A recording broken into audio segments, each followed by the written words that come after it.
What's up, guys? We've been working on this different omoplata setup lately. We're just going to run through the omoplata setup, then we've actually been working on a common counter to a common counter, so we'll check this stuff out. So, I have Marky here on my guard. Just rotate this way.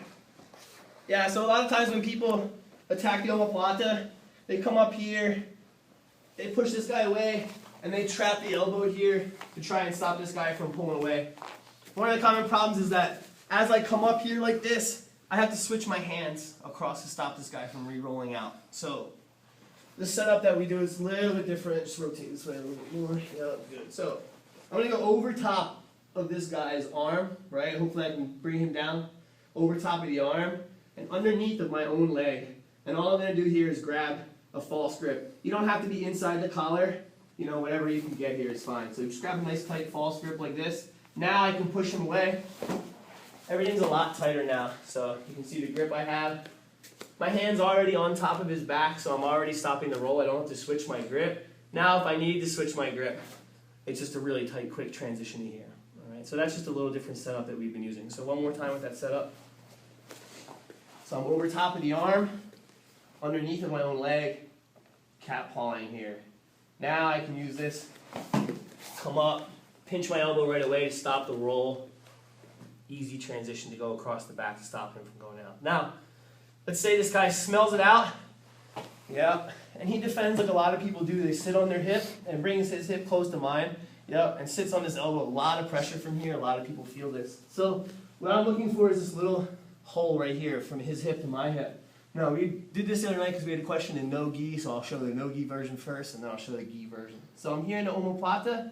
Man, I'm kicking. This guy's head's up. It's hard for me to finish here. What I'm going to do is punch my hand through here, just so I can see it on the opposite side of Mark's shoulder. Thumb towards me. I'm going to reach my hand up and gale grip. Now, I have everything tight here. All I'm going to do is simply roll over my outside shoulder and tuck my head in through Mark's hip here. So I'll go slow. I roll. I bring Mark all the way over top. Now I end up in this position here. I can control from side control. I can start hitting a north-south choke. There's some different things I can do. So one more time with that. Like omoplata.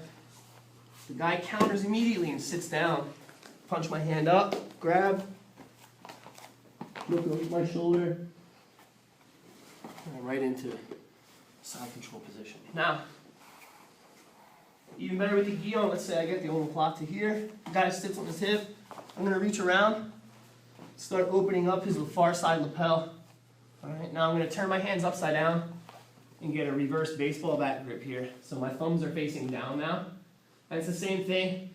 I'm going to pull this over my back here like this, like I'm pulling out my samurai sword. And same thing, I'm looking over my shoulder. Pulling Mark up to here. It's a super tight pin too. You can see I have Mark's arm trapped, and I still have control of his gi. If Mark tries to roll away or go anywhere, he's not going to be able to move. Okay, so one more time. I'm here in this omoplata. Guy does a good job. Sits his hip to my hip. His head's up off the ground. I'm kicking. I can't go anywhere. So reach back. Switch my grip upside down. Pull this guy over my head. Ends up right here in side control. Okay, one more time.